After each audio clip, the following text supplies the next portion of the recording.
Welcome to True Heel Heat, the place where we use insider terms because we think we know what the fuck we're talking about, even though we don't. My name's Maxwell Jacob Friedman, and I'm better than you, and you know it.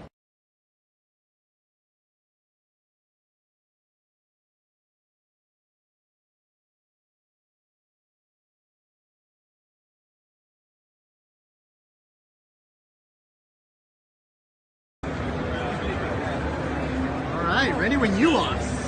Hey guys, I may have go away heat, but these guys have true heel heat. So you better listen to the podcast or else I'm gonna kick you in your fucking cock and balls. I'll get it.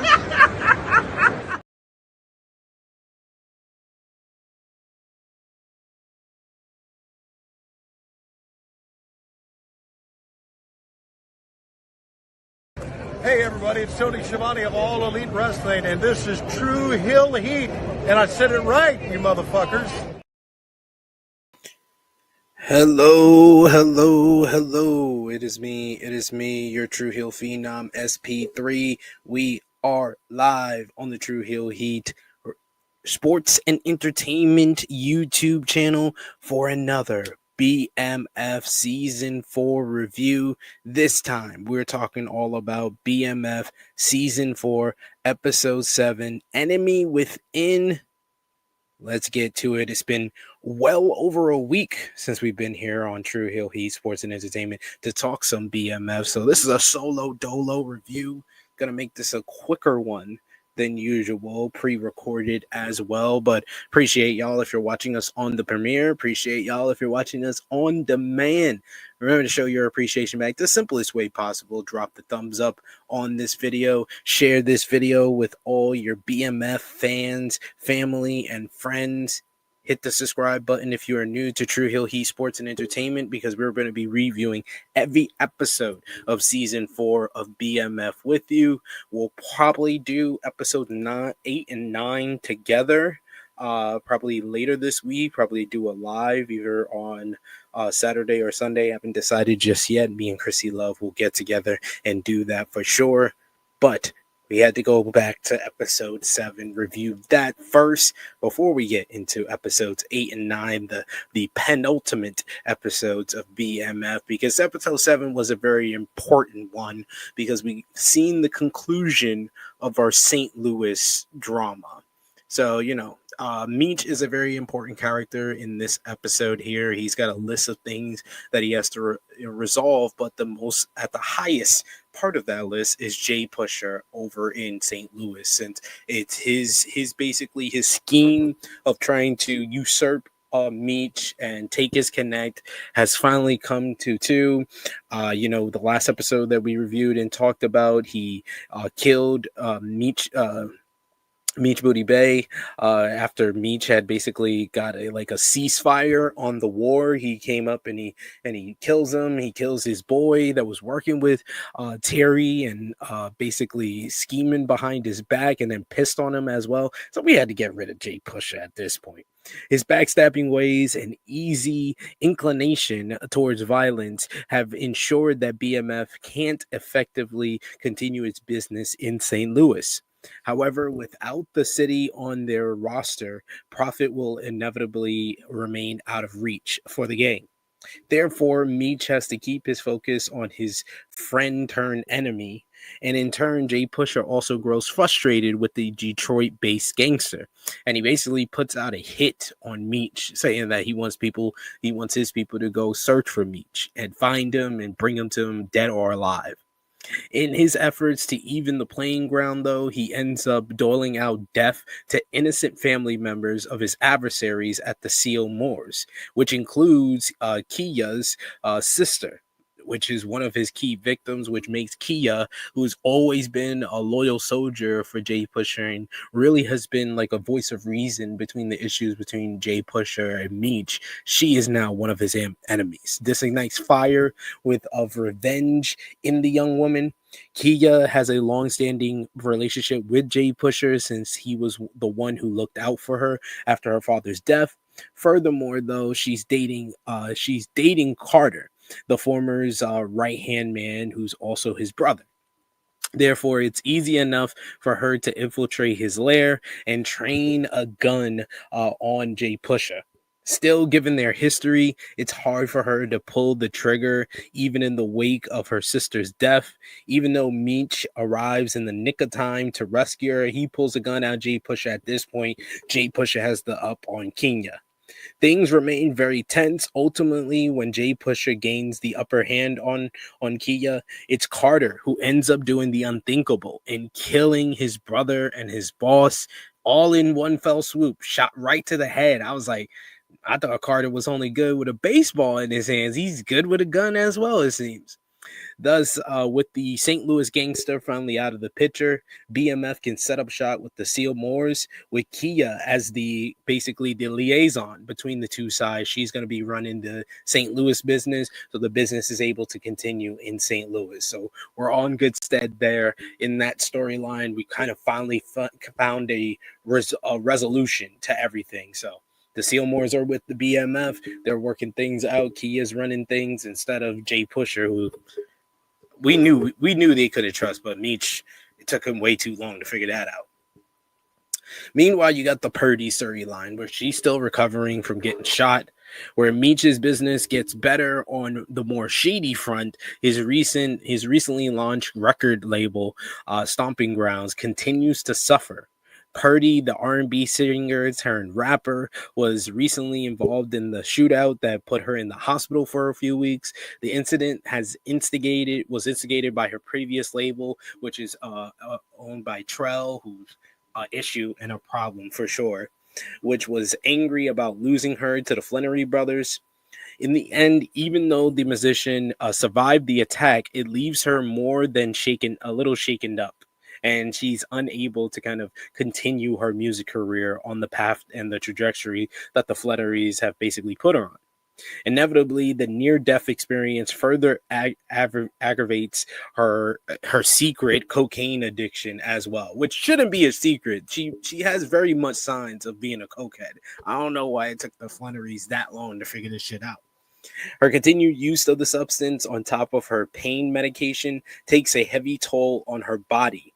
During one recording session with Tina, her friend advises her against continued usage. Nonetheless, the latter eventually returns to the studio to find Purdy knocked out due to an overdose. And if you've seen episode 8, it's just a sign of things to come, ladies and gentlemen, but they're going to have to drag this out a little bit further. I don't know why. I'm kind of over this Purdy storyline. I kind of, at this point, because of me watching episode 8, I was just like, you could have ended this like in this episode or the episode she got shot. But hey. Once Tina discovers Purdy, she sends her to a rehabilitation center. However, she's dealing with her own issues, namely an unwanted pregnancy, to stay by the other artist's side. Eventually, Meech arrives as a saving grace, helping Tina with a visit to the abortion clinic. This basically continues his bond with Tina, makes her a loyal soldier within the BMF organization. Furthermore, he even tries to visit Purdy at the rehab center to support her while she's down. Unfortunately, the clinic informs him that the musician has checked out on her own. Thus, it seems nothing but trouble is in store for the rapper in her future. Purdy was a waste of time from the beginning. This is one thing, I'm always against Terry, because Terry is not as compassionate as I think that Meech has more compassion and empathy, and thus he is able to gain favor with a lot more people. He's able to have loyal soldiers who usually won't stab him in the back. I think that J-Pusha is the exception to the rule. He's not the rule. The people that Meech usually works with, and we're going to find out by the end of this episode, someone else he works with is also not that loyal, and they feel guilty about it.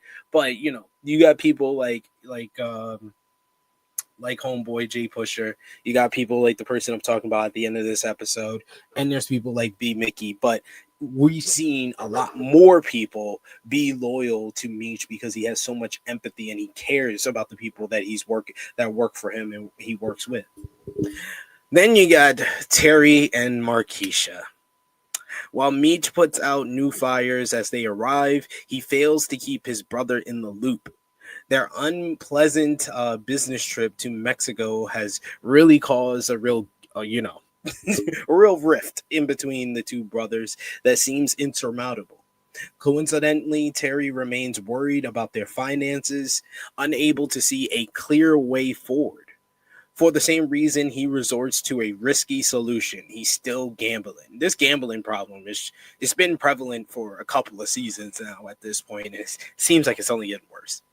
He has a standing invitation to a high-profile gambling den in Vegas. Although his previous run-ins with the dark side of gambling should put him off of the idea, he decides to take a risk and gamble for his future. Thus, Terry and Markeisha find themselves at Imani's den, ready to roll some dice. While Terry has an initial bad bout of misfortune, his luck soon changes up, allowing him to win a few choice rounds. And apparently, it's against a famous football player when he does so. Nonetheless, when the time comes to collect, though, the football player athlete Tank Hamilton leaves him without settling his score, which is only pissing off Terry. And when Terry gets pissed off, he 9 times out of 10 he gets his revenge.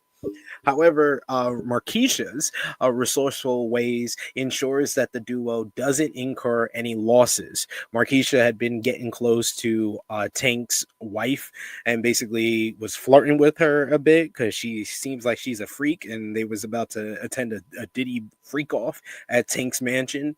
But she gets his information and where he lives, so Terry can take care of business. During their visits, she coincidentally manages to charm Tank's wife and gets the home address. Eventually, after a thunderous argument with Meech over his decision to ask Nichole to smuggle some cash into Atlanta when he's staying at Meech's crib, after he done fucked Markeisha on some of the furniture, which is just disrespectful. Like, at least you gonna tell me you gonna come to my house. You came to my house unannounced. Then you're fucking your girl with probably probably used cooch juice up on my furniture and shit. And then Terry at this point, he was being very disrespectful and very kind of just. He's not thinking about his decision making, and he's not thinking about how others are affected by his decisions, because he loses out on money. He tells Nichole, he gives her the whole rundown on how she could smuggle some money into Atlanta in the airport, because she can use her pregnancy to her advantage, because she's on the line and she's got the money, and then she sees a wheelchair, so she acts like she's cramping, so she's able to get like special service out of the airport, so she avoids like a lot of the stuff that would have kind of incurred her with all the cash that she was holding. Terry ends up getting aggravated with everybody, with Meech acting like a little kid. He does act like a very middle child. He has middle child syndrome. I've seen it too many times. I'm from a 3 set. I'm the youngest, so I do have youngest child syndrome. So I'm very self-aware about that. But I've seen it with my sister's 3 kids. I've seen it with my set of 3 kids. There's middle child syndrome, and Terry definitely has it.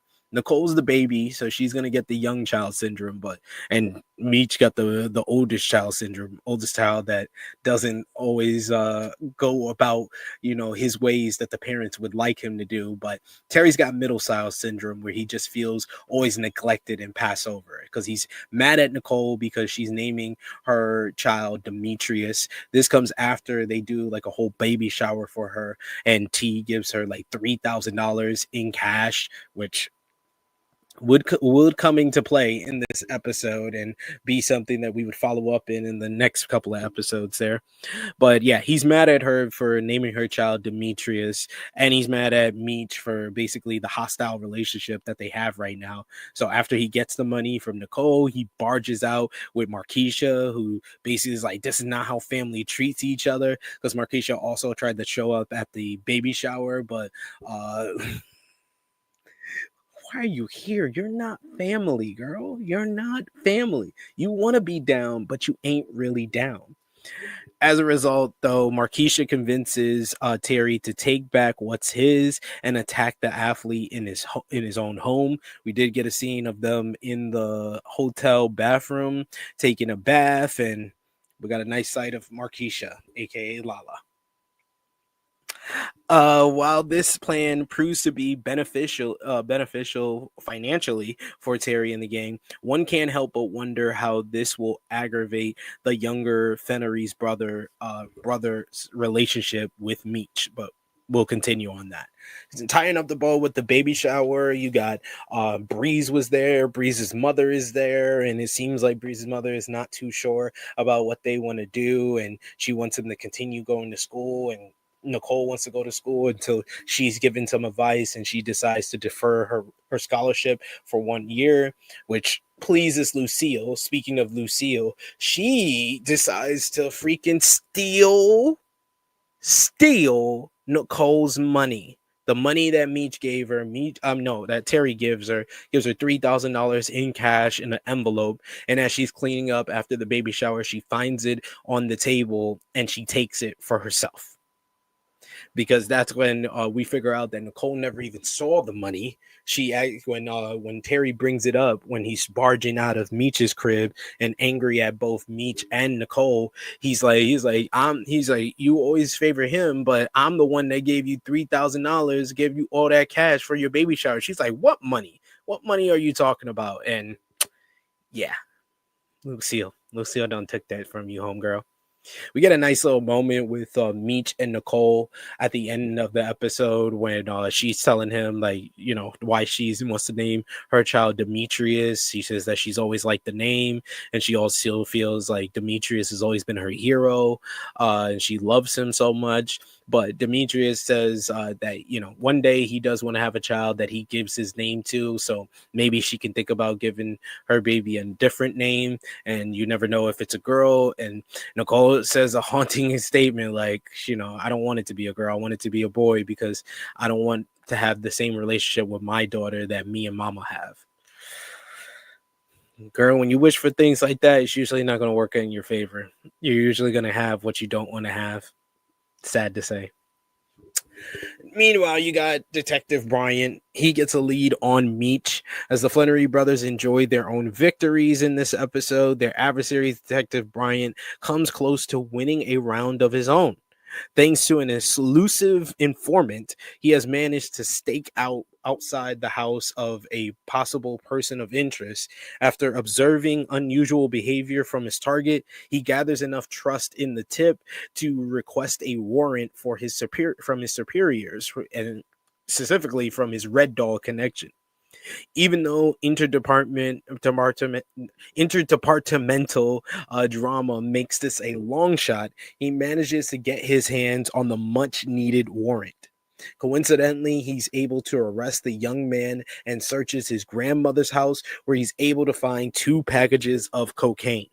This discovery promises great things for the detective. He's able to put enough pressure on the kid, who is Laz, one of Meech's number 2s in Atlanta. He had been working with him, and not only on the drug business, but also on the recording front. He's been helping out Purdy in the recording studio since they started stomping around records. He puts enough pressure on him through these narcotics and threatening him with prison time. In fact, Brian even ropes in his grandmother into the fold, insisting that she would also be facing criminal charges and prison time over her grandson's mistakes, because she's basically liable for everything. She's complicit in the crimes that he's committing. Ultimately, the thought of his grandmother spending any time or the rest of her life in prison breaks the kid. It breaks Laz completely, and he basically puts enough pressure on him to write down the locations for all of the stash spots that Meech has in Atlanta, which is, it's like, it's not one thing, it's another for BMF. As such, he ends up agreeing to a deal as well, does Laz, involving his own freedom at the cost of Meech's indiscretion and his criminal empire. So that is most of what we had. I mean, the only other note that I have here in my notes is Charles. He's still dealing with the recovery of his broken hand. He has a nice moment at the baby shower where he gets like this old school music. He uses old school music tape to play for the baby. He gives it to Nichole, and Nichole wants him to play it, and they wound up dancing with one another. We got a nice moment where everybody's kind of rejoicing, having a happy moment at the baby shower, and this gives him a little bit of light. So when Lucille is cleaning up after the aforementioned baby shower, he lets her know that he's taking, Meech and Terry up on their offer for him to come to Atlanta to help them with the recording studio for Stomping Ground Records, because this is something that he needs right now after, getting his hand broken, the bout of depression he was under, feeling like he didn't want to live anymore. And that gave him a little bit of light to kind of look forward to something, and wanting to pursue something within music with his kids gives him more hope, gives him more inspiration to keep on living. So it was a nice moment for the Flannery family in that. You also had Lucille. I believe this is the episode where Lucille got dressed up, put her boo things on, got dressed up, and was able to get some welfare because she lied on the welfare about Charles not living with them. So Lucille's a mess. Stealing the money. I mean, you already know what's the deal when I get to LVP for this episode, but Lucille, man, she's been an absolute mess in this episode, in this season, and it's only going to get worse. It's only going to get worse, and we'll talk more about that for the episode 8 and 9 review that we're probably going to do later this week. But let me know in the comment section, what did you think of this episode, season 4, episode 7, Enemy Within? Let me know who was your MVP, your LVP, whether you gave this episode thumbs up, thumbs down, thumbs in the middle. Out of 10, what did you give this episode? For me, put my thumbs in the middle for episode 7 of season 4 of BMF in 3, 2, 1. I'm going to go thumbs up for this episode. This was a solid episode of BMF. I'll have my thoughts on episode 8. Episode 8, spoiler alert, I might not go thumbs up for the first time of the season. But yeah, I'll go thumbs up for this episode. I enjoyed it. I feel like this is the closest that I've gotten to giving it a thumbs in the middle, because I did not like the lack of follow-up for B. Mickey in episode 6. B. Mickey's reveal at the end of episode 6 made that the best episode of the season. So to have the immediate episode after that have nothing to do with B. Mickey, I thought that was a little off-putting. So I would give it like a 7 out of 10. It's a slight thumbs up, not really a high thumbs up. It's very close to a thumbs in the middle. I was very close to giving it like a 6.5 because I don't like the lack of follow-up to B. Mickey. We had episode 5, which had a big episode for Lamar, and there's been lack of follow-up for that. You know what? Yeah. Rethinking it, I might go thumbs in the middle. I'm going to give it a 6.5 out of 10. I think that B. Mickey and Lamar have been so important to, regaining the drama and making stuff interesting in BMF. So to have an episode SmackDown pretty much in the middle of the season, going towards the end of the season, that has nothing involving them, not really feeling. I'm not really feeling the continuation of the Purdy storyline. Not really feeling that. Laz coming up and snitching on them. Not really feeling that either. Like, there's a lot of stuff I wasn't feeling in this episode. So it's my first thumbs in the middle for this season of BMF season 4. I will give I'm gonna give it a 6.5 out of 10. My MVP for this episode. MVP for this episode. I'm going to give it to Charles, man. Charles needs an MVP for the episode because he gave me a moment of this episode where I just smiled. I was able to smile for once. I mean, you can also give it to, you know what? I'll give it to Meech and Charles. Meech got a victory because he was able to get J-Pusha the hell up out of here, which was needed. We needed to get him the hell up out of here. Seriously. So I'll go co-MVP for Meech and Charles. Co-LVP is going to go to J-Pusha because we got him the hell up out of here. Thank God for that. Thank God for a new day. We got J-Pusha the hell up out of here, and Lucille, because you're not right. You're not right. You a pastor. You're supposed to be a child of God. What you doing stealing from your pregnant daughter? Ridiculousness. But like I said before, we'll be back on True Hill Heat Sports and Entertainment to review episodes 8 and 9 of BMF Season 4. That's probably going to be dropping maybe on Sunday. Maybe Sunday we can do a live with y'all. Me and Chrissy Love will connect and we'll figure it out. And I'll let you know on the True Hill Heat Wrestling YouTube channel. Go over to the True Hill Heat Wrestling YouTube channel where we had plenty of content throughout the week. That's why we're on a backlog. We're like 2 episodes back where I'm doing this review here now, where we've been busy with SummerSlam week. So check out our SummerSlam Night 1 and Night 2 review. Check out the True Hill Heat Flagship podcast. Check out our watch-alongs. Check out Rated Raw review. Everything up on there. It's a day off, a day that we don't have content dropping on the channel. So appreciate y'all for joining me for this one here. Check out all the great content we got here on True Hill Heat Sports and Entertainment, like True Off Season, episode 9 with Chase and Stat King, talking about the West NFC, AFC West preview for the 2025 season. Check out our Ironheart Season 1, episodes 4 through 6 review. Check out our All-American Season 7 review and character tier list that me and Chrissy Love did last week. And of course, check out our big one that we did this last week was our Superman review, where we discussed Superman, the latest DCEU Studios film. Great film, my film of the year so far. So go over and check it out. Me and Stat King talking all about the film and the different characters and the future for the DCEU. But that is all for me for now. I want to thank y'all for joining us. Drop the thumbs up on this video. Share this video with all your BMF family, friends, and fans. Hit the subscribe button. And of course, hit the bell to stay notified whenever we drop a new content here on True Hill Heat Sports and Entertainment. And of course, if you're into all things True Hill Heat, check us out, True Hill Heat Wrestling YouTube channel tomorrow, 1:05 p.m. Eastern Time, with AE Ramble reviewing tonight's AEW Dynamite. But until next time, it is me, your True Hill Phenom SP3. This has been our BMF Season 4, Episode 7, Enemy Within review. We are signing off until next time.